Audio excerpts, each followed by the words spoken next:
Oi, gente, está chegando mais uma edição de O Gol nas Américas aqui pelo canal de YouTube de ogol.com.br.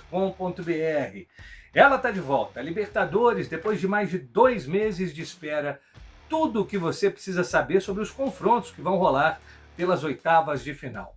Tem também a prévia dos jogos da Sula, também pelas oitavas. No Radar o Gol, vamos trazer um atacante colombiano que lidera a artilharia na Bolívia e tem o nome mais exótico que você já ouviu na sua vida. No quadro Memória, vamos recordar José Luis Brown, o Tata Brown, zagueiro que fez parte da seleção de Maradona em 86 e marcou seu único gol pela seleção justamente na final daquele Mundial no México em 86. Tudo isso agora em O Gol nas Américas. Foram mais de 2 meses de espera, teve Copa do Mundo no meio, mas finalmente a Libertadores está de volta. E agora em O Gol nas Américas, eu vou trazer para você a prévia dos 8 confrontos que vêm por aí, os que incluem brasileiros e também os que não incluem. A gente começa com terça, 12 de agosto, bola rolando 7 da noite para Fortaleza e Vélez Sarsfield. Depois de 3 anos, o Leão do Pici está de volta às oitavas da Libertadores, dessa vez sem Juan Pablo Vojvoda, que foi demitido e deu lugar ao português Renato Paiva. É a segunda vez do Fortaleza nas oitavas em apenas 3 participações. Então, para fazer a melhor campanha, chegar às quartas pela primeira vez, vai ter que passar por um campeão de Libertadores, o Vélez, que nos tempos de Chilavert foi o campeão em 1994. Se no ano passado o Fortaleza bateu o Boca Juniors na Sul-Americana, ganhou também do Rosário Central, eliminou o time lá da terra do Messi na mesma competição, o retrospecto do Fortaleza contra argentinos na Libertadores, ele é preocupante, viu? Em 6 jogos foram 2 empates e 4 derrotas. Muito ruim, né? O Vélez está chegando num bom momento a esse confronto, melhorou muito desde que Guillermo Barros Schelotto, ídolo do Boca, assumiu o comando técnico da equipe. Mês passado o Vélez faturou a Supercopa Internacional, batendo Estudiantes, e estava invicto a 5 jogos, até perder na última quinta para o São Lourenço por 1-0, quando Rodrigo Aliendro, ex-meio-campista do Boca, fez a sua estreia. É um Vélez que vem mais forte, enfrentando o Fortaleza, tentando se reencontrar. Outro jogo de terça às 9h30 da noite que tem brasileiro acontece em Medellín, reúne o Atlético Nacional e o São Paulo. O tricolor, que foi eliminado da Copa do Brasil nos pênaltis contra o Atlético Paranaense, vai com o Hernan Crespo até a Colômbia para defender uma invencibilidade que já dura 15 jogos na Conmebol Libertadores. Na véspera do aniversário de 33 anos do Lucas Moura, aniversário que vai ser comemorado dia 13, São Paulo vai ter que quebrar uma escrita para avançar até as quartas de final. São Paulo jamais ganhou um mata-mata de Libertadores contra times colombianos. Foram 2 semifinais, inclusive, né? Caiu para esse mesmo Atlético Nacional na semifinal de 2016 e também fracassou diante do Once Caldas na mesma fase em 2004. E esse Atlético Nacional de hoje ele tem um jeito meio diferente. Ele tem 100% de aproveitamento em casa, ganhou de todo mundo jogando em casa no Grupo da Morte, aquele grupo que tinha Inter, Bahia e Nacional de Montevidéu, mas quando ele sai de Medellín sequer pontua, perdeu todos os 3 jogos que fez como visitante. Então a fórmula para o São Paulo, que não vai ter o Arboleda nesses 2 jogos, é simples. A chave é sobreviver a esse primeiro jogo para resolver as coisas com calma no Morumbi. Ainda na terça-feira, um confronto que não terá brasileiros, o Peñarol de Montevidéu contra o Racing, bola rolando no mesmo horário do São Paulo, 9h30 da noite. Há pouco mais de um mês, o Peñarol conquistou o torneio intermédio no Uruguai, batendo justamente seu grande rival, o Nacional, nos pênaltis. Peñarol trouxe novidades, viu? Trouxe o goleiro Brian Cortés, goleiro da seleção chilena, que estava no Colo-Colo, repatriou o Matias Arezo, que estava no Grêmio, atacante uruguaio, né? Vem por empréstimo, e outro jogador que chega emprestado é o zagueiro Emanuel Gularte, que estava jogando no México, jogando pelo Puebla. Os aurinegros vão pegar o atual campeão da Recopa Sul-Americana e também da Conmebol Sul-Americana. O último mata-mata em Libertadores do Peñarol contra um rival argentino foi em 2011, semifinal, contra o Vélez Sarsfield. O técnico era o mesmo, o Diego Aguirre, e o Peñarol conseguiu avançar naquela ocasião. Mas na única vez que o Racing pegou o Peñarol no mata-mata de Libertadores, a academia levou a melhor. Foi nas quartas de final, 1997, eliminando os uruguaios nos pênaltis. O Racing começou a clausura meio devagar, com uma vitória e 2 derrotas nos primeiros 3 jogos. Quarta-feira, 7 da noite, a bola vai rolar para Cerro Porteño e Estudiantes, lá no estádio Nueva Ola, em Assunção. O Estudiantes chega com um favoritismo para esse confronto, se reforçou, trouxe, entre outros nomes, o goleiro Fernando Muslera, que foi titular da seleção uruguaia durante muitos anos, está com 39, remanescente lá da Copa de 2010 na África do Sul. Também veio do River Plate o Leandro Gonçalves Pires, um bom zagueiro, mas que não vinha tendo espaço nessa nova gestão do Marcelo Gallardo por lá. Então, com esses 2 nomes, o Estudiantes fica ainda mais forte do que na fase de grupos, quando foi o primeiro colocado no grupo do Botafogo. O momento dos paraguaios é interessante, viu? Eles ganharam do Olímpia o último clássico, disputado ali no comecinho do mês, e da fase de grupos para cá, as primeiras 7 partidas, o Cerro ganhou 6 e só empatou 1. O momento é interessante. O Cerro leva inclusive vantagem no confronto direto em mata-matas de Libertadores. Eles se cruzaram nessa mesma etapa, oitavas, só que em 2011, 14 anos atrás. E os paraguaios levaram a melhor nos pênaltis. Inclusive um jogador daquele time está novamente no Cerro, o Juan Iturbe, que jogou no Grêmio, e o Iturbe, nesse campeonato paraguaio, no Clausura, anotou 4 gols nas primeiras 3 rodadas, então é bom ficar de olho nele. Na quarta-feira também, só que 9h30 da noite, a gente vai ter um duelo muito quente. Estamos falando de Flamengo e Internacional, os dois eliminados na Copa do Brasil, o que dá um tempero dramático para esse jogo que vai acontecer na sua partida de ida no Maracanã. No Inter, a situação é pior, já que no Brasileirão o time está mais perto da zona de rebaixamento do que do G4, do que ali da zona de Libertadores. O Inter nem parece o mesmo time que foi o primeiro colocado no grupo da morte, deixando para trás Bahia, Atlético Nacional, Nacional de Montevidéu, né? Só que tem uma coisa que pode desequilibrar esse confronto a favor do Flamengo. Os reforços, né? O Flamengo contratou em quantidade e qualidade para essa fase de mata-mata da Libertadores e também para o segundo turno do Brasileirão. Chegou muita gente, né? O Samuel Lino do Atlético de Madrid, o Jorge Carrascal para ser uma opção ao Arrascaeta, o Emerson Royal também chegou, o Saúl Ñíguez. Então são nomes que, no momento em que os 11 titulares começarem a sair, a reposição do Flamengo é de uma qualidade absurda. Isso pode desequilibrar o confronto, desde que algumas coisas sejam acertadas, né, torcedor do Flamengo? Principalmente que a parte ofensiva seja mais efetiva e que a defesa não dê moles como deu no jogo contra o Atlético Mineiro. No histórico Flamengo e Inter na Conmebol Libertadores, o Flamengo leva uma boa vantagem, nunca perdeu. Em 4 jogos, 2 vitórias e 2 empates. Flamengo que eliminou o Inter no caminho para ganhar a Libertadores de 2019, tirou o Inter nas quartas de final. Quinta-feira, 7 da noite, quem entra em campo é o Botafogo, que vai receber a LDU de Quito, do Equador. É o 3º ano seguido que o Botafogo vai enfrentar a equipe do Equador, né, em competições da Conmebol. Em 2023, 2 empates na Sula e no ano passado, uma vitória para cada lado na fase de grupos. No campeonato equatoriano, a LDU está um pouquinho atrás do líder, né, que é o Independiente Del Valle. O Fogão eliminou o Red Bull Bragantino nas quartas da Copa do Brasil, chega bastante motivado para defender esse título da América. Vai ser o primeiro jogo do David Ancelotti como treinador numa Libertadores, e do outro lado, o Fogão vai ter um adversário comandado pelo Thiago Nunes, que era o técnico do Botafogo quando começou lá atrás, nas fases preliminares contra o Aurora da Bolívia, a caminhada rumo ao título. Quinta, 14 de agosto, 9h30 da noite, o River Plate vai até o Paraguai enfrentar o Libertad.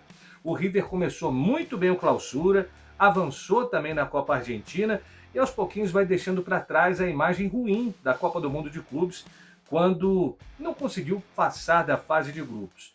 E assim como o Flamengo se reforçou, o River Plate também foi buscar gente de peso. Trouxe Juanfer Quintero, meia colombiano, que no ano passado foi o cara na conquista do Racing na Copa Sul-Americana.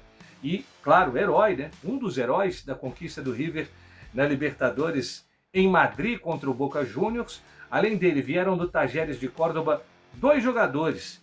Chegaram o Juan Portillo e também o Matias Galarza. O Portillo joga no meio campo, mas pode também atuar como zagueiro, e o Galarza é aquele mesmo que jogou no Vasco. E tem ainda o Maxi Salas, que veio do Racing, se machucou logo que chegou, mas também é uma opção importante que ganhou o Marcelo Gallardo. O Libertad foi o campeão do Apertura no primeiro semestre, venceu seus 3 últimos jogos antes de pegar o River Plate. Mas qualquer resultado que não seja a classificação do River seria uma grande surpresa. E para concluir, quinta também, 9h30 da noite, o Palmeiras vai até Lima enfrentar o Universitário, ainda naquela rebordosa da eliminação para o Corinthians na Copa do Brasil. Palmeiras que ainda está na luta pelo Brasileirão, franco favorito, né, para passar pela equipe peruana. Esse histórico do Palmeiras contra o Universitário ajuda a explicar esse favoritismo.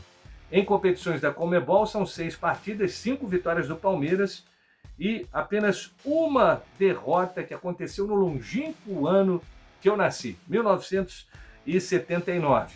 Vai ser o primeiro mata-mata do Palmeiras contra um time peruano na Libertadores e ao todo são 16 vitórias e apenas 2 derrotas contra equipes do Peru ao longo desses mais de 60 anos em que a Libertadores é disputada. Já o Universitário, que vem aí como franco atirador nesse confronto, não ganha de um time brasileiro na Libertadores há 12 partidas ou 37 anos. Foi em 88, fase de grupos, que o time de Lima bateu o Sport Recife por 1-0. Libertadores está chegando na hora da verdade e a Sula também. Oitavas de final começando também nesta terça-feira, dia 12, 7 da noite, tem Once Caldas e Huracán. Os colombianos começaram mal o Finalización, que é o torneio do segundo semestre lá na Colômbia. Eles não ganharam nenhuma partida nas primeiras 4 rodadas. O Huracán, que está invicto na Sula, oscilou um pouco no campo doméstico. Perdeu a grande final contra o Platense no campeonato argentino, no primeiro semestre, né, no Apertura, e caiu também nas oitavas da Copa Argentina para o Lanús. Mesmo assim, na minha opinião, o Huracán é favorito para esse confronto. Outro jogo de terça também tem um favorito destacado. O Independiente Del Valle, o líder do campeonato equatoriano, vai pegar o Muxucruna, que é o lanterna. O Muxucruna que fez uma boa fase de grupos na Sula, deu trabalho diante do Cruzeiro, mas eu acredito que não tem a chance contra o Del Valle, que é 2 vezes campeão da Sula, campeão em 2019, campeão também em 2022. Nos últimos 10 jogos entre eles, de 2021 para cá, 6 vitórias do Del Valle, 2 empates, só 2 vitórias do Pontito, como é conhecido o time que tem raízes indígenas. Terça-feira tem Brasil em campo na Colômbia, 9h30 da noite, o América de Cali recebe o Fluminense no Pascual Guerrero. Os colombianos que ainda não perderam na Sula, mas adoram um empate, viu? Dos 9 jogos que fizeram até agora na competição, empataram 7 e ganharam 2. E aos pouquinhos, né, o Flu que vem embalado, eliminou o Inter na Copa do Brasil, aos pouquinhos vai deixando para trás aquela fase ruim pós-Copa do Mundo, onde foi semifinalista, né, o Fluminense, com o Renato Portaluppi, e a dificuldade também de aprender a jogar, a viver sem o John Arias, que foi um cara muito marcante desses anos que ele ficou no Fluminense. O América de Cali conseguiu contra o Bahia sua primeira vitória contra um time do Brasil em competições da Conmebol desde 2008. Eram 17 anos de osso, de jejum, e 5 empates e 9 derrotas nesse intervalo do América de Cali contra times brasileiros. E esse confronto com o Fluminense jamais aconteceu em competições da Conmebol. O tricolor, em competições Conmebol, jamais perdeu um mata-mata para clubes da Colômbia. Foram 3 confrontos e 3 classificações. Também pela Sula, na quarta-feira, às 7 da noite, La Paz verá um encontro de Bolívar e Cienciano. O jogo da volta também vai ser na altitude lá em Cusco. O Bolívar, ele vive o ano do seu centenário, mas até agora não faz a festa no âmbito local porque está atrás dos líderes, né? O Always Red e o Strongest estão um pouco à frente do time de La Paz, que vê na Sula uma grande oportunidade de fazer uma campanha marcante nesse ano, que é um ano para celebrar os 100 temporadas de história do clube. Então a expectativa era de, quem sabe, buscar uma final que o Bolívar já conseguiu, mas título que é bom em Sul-Americana, isso nunca rolou, diferentemente do Cienciano, que foi campeão em 2003, mas vive um momento ruim. Começou mal o Clausura lá no Peru, só fez 1 ponto nas primeiras 4 rodadas, mas a favor do Cienciano pesa o histórico no confronto direto entre eles. Libertadores 2007, o Cienciano fez 5-1 jogando em Cusco e ganhou também em La Paz pelo placar de 3-2. Outro confronto de quarta-feira, com bola rolando às 9h30 da noite, reúne o Aliança Lima, o Carrasco do Grêmio, e a Universidade Católica do Equador. A Católica está invicta na Sula, fez uma grande campanha na fase de grupos. Até aqui são 4 vitórias, 3 empates. O time de Quito, eu repito, primeiro colocado na chave que tinha o Cruzeiro na fase de grupos, enquanto o Aliança, que eliminou o Boca nas fases preliminares da Libertadores, depois veio como terceiro colocado da Libertadores na fase de grupos, jogar a repescagem da Sula, tirou o Grêmio do caminho. O Aliança, com Barcos Guerreiro, vai para o terceiro mata-mata dele contra times do Equador na Sula. Até hoje, uma classificação e uma eliminação, as duas acontecendo contra o Barcelona de Guayaquil. No mesmo horário, 9h30 da noite de quarta, um confronto de 2 campeões da Sula. Vamos ter a Universidade de Chile, campeã em 2011 com o Jorge Sampaoli, e diante do Independiente, o rei de copas lá de Avejaneda, que foi o campeão em 2010 e 2017, calando o Maracanã diante do Flamengo. Laú, como é conhecida a Universidade de Chile, está um pouco atrás do líder lá no Chile, que é o Coquimbo Unido. Já o Independiente começou de uma maneira péssima. O Clausura faz a pior campanha entre os 30 times. Após 3 rodadas iniciais, ele só fez 1 pontinho. Lado bom é que o time buscou reforços, trouxe Facundo Sabala, um lateral esquerdo de muito vigor, que jogava lá no Olímpia do Paraguai, e anunciou também recentemente o ponta uruguaio Matias Abaldo, que era do Defensor. É um confronto super equilibrado por um lugar nas quartas de final, promete ser um dos jogos mais quentes dessa fase de oitavas. Já na quinta-feira, outros 2 confrontos. Vamos ter o Galo jogando em casa, Arena MRV, contra o Godoy Cruz da Argentina. E o momento do Galo é especial, né? Deixou o Flamengo para trás na Copa do Brasil, ganhando nos pênaltis. Galo que quase tinha caído na repescagem para o Bucaramanga.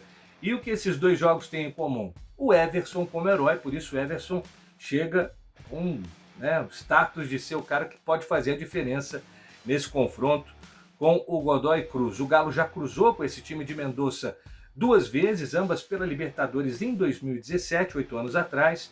O Galo ganhou uma partida e empatou a outra. E para deixar o torcedor do Galo ainda mais animado, eu lembro que o Godoy Cruz de Mendoza jamais ganhou de um time brasileiro em competições da Conmebol. E foram 8 jogos, 4 empates e 4 derrotas nessas 8 partidas. Godoy Cruz, que acumulou uma série de empates nas primeiras rodadas do Clausura e perdeu em casa do Gimnasia La Plata no último jogo antes de enfrentar o Galo pela Sula. Fechando essa fase, jogos de ida das oitavas de final da Sul-Americana, um confronto 100% argentino às 9h30 da noite, lá em Santiago del Estero, estádio Madre de las Ciudades. Vamos ter Central Córdoba contra o Lanús. Esse duelo deve ser marcado por muito equilíbrio. Ao longo da história foram 9 confrontos, 2 vitórias para cada lado e 5 empates. O Lanús já ganhou a Sul-Americana, né? Foi em 2013, batendo a Ponte Preta numa final bem alternativa. Então o Lanús é um time muito mais acostumado à Sul-Americana, está jogando a competição pela 14ª vez, chegou às oitavas pela 10ª vez e já foi 3 vezes às quartas de final. Para o time de Santiago del Estero é tudo novidade, é a primeira vez na Sula, só que o que ele mostrou na Libertadores, onde fez 11 pontos num grupo que tinha Flamengo e LDU, mostra que o Central Córdoba é um rival para ser levado muito a sério. E entre os 16 classificados para as oitavas de final da Sul-Americana, você reparou que só passaram 2 brasileiros? Só o Atlético Mineiro e o Fluminense. Por isso, 2025 marca um dado triste para o futebol brasileiro, onde ele iguala o seu recorde negativo de clubes classificados para as oitavas de final. Desde 2020, quando só o Bahia e o Vasco foram os 2 únicos representantes do país nas oitavas de final, o Brasil não levava tão poucas equipes a essa etapa da competição. Pra você ter uma ideia, ano passado o Brasil levou 5 times para as oitavas de final e 4 deles chegaram às quartas de final. Então, esse ano, o Atlético Mineiro e o Fluminense jogam não apenas pelo próprio sucesso deles, também para evitar que o Brasil não fique sem representantes nas quartas de final da Sul-Americana pela primeira vez na história. A exceção feita, claro, 2002, ano em que os brasileiros não disputaram a competição porque simplesmente não havia datas. O calendário estava tão apertado que no primeiro ano da Sul o Brasil ficou de fora, fez os ajustes e aí sim, em 2003, veio para a competição. Vamos ver então, né? Se o Atlético e o Fluminense salvam a honra do Brasil para que não aconteça pela primeira vez na história do Brasil não ter nenhum representante nas quartas de final da Sul-Americana.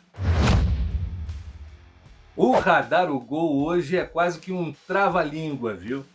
A gente vai falar do homem que lidera a artilharia do campeonato boliviano pelo Always Red e vem chamando a atenção não apenas pelos 11 gols em 13 jogos, não. O diferencial dele é o nome. Vamos ver se você consegue falar aí. Efman Jazond Gonçalves, 28 anos de idade. Aí você fala, Efman Jazond? Que nome é esse? O pai do Gonçalves, o senhor Ricardo, ele gosta muito de todos os meses do ano, então ele decidiu batizar o filho utilizando a letra inicial de cada um dos meses do ano em espanhol. Então começa com E, Efman, E de janeiro, F de fevereiro, M de março e por aí vai. Foi assim que o pai teve a brilhante ideia de batizar Efman Jazond Gonçalves. Ele é uma figura super bem-humorada, diz que não vai mudar o nome jamais, que ele adora o nome. E numa entrevista a uma emissora de rádio da Colômbia, perguntaram a ele, pô, você gosta do seu nome?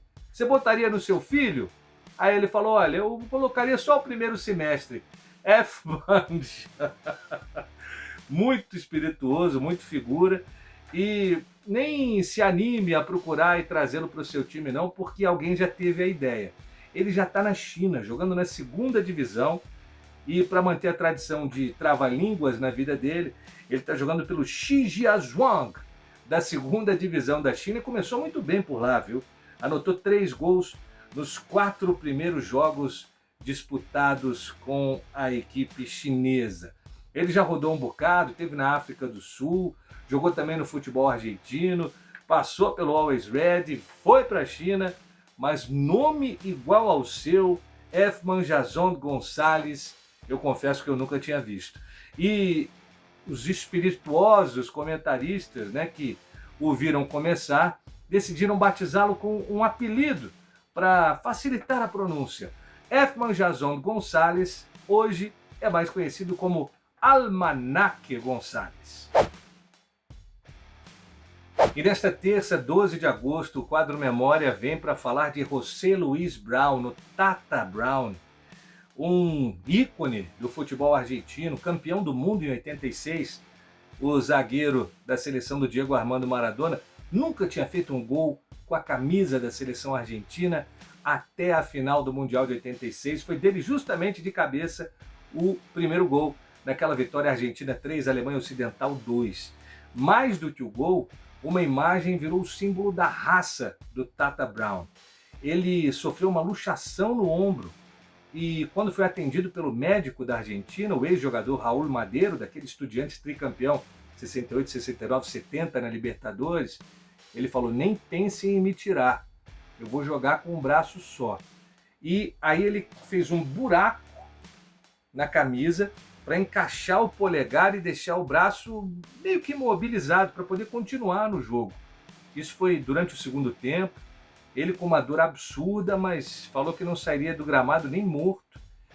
Ele seguiu em campo, a Argentina fez 2-0, tomou o empate 2-2, mas com o gol do Burruchaga conquistou o título em 86 e o Tata Brown jamais foi esquecido por toda a entrega com a camisa da Argentina e também pelos clubes. Ele foi 2 vezes campeão argentino com Estudiantes de La Plata, defendeu também Boca Juniors, atuou em outros países, na Colômbia, na França, na Espanha, e ele morreu com 62 anos de idade no dia 12 de agosto em 2019, mas jamais será esquecido por aqueles que acompanham a seleção argentina, acompanham o futebol sul-americano, e ele faleceu vítima de complicações causadas pelo mal de Alzheimer. Tata Brown, um símbolo da raça. Bom, gente, espero que vocês tenham gostado do programa. Semana que vem a gente volta com a prévia dos jogos de volta da Sula, também da Libertadores e, claro, com o quadro Memória, com o Radar o Gol e com todas as atrações que você já está acostumado a ver com a gente semana após semana aqui em O Gol nas Américas. E fique ligado, em breve mais um programa direto da Argentina, hein? Continue acompanhando toda semana o nosso programa. Obrigado pela companhia e a gente se vê. Tchau, tchau.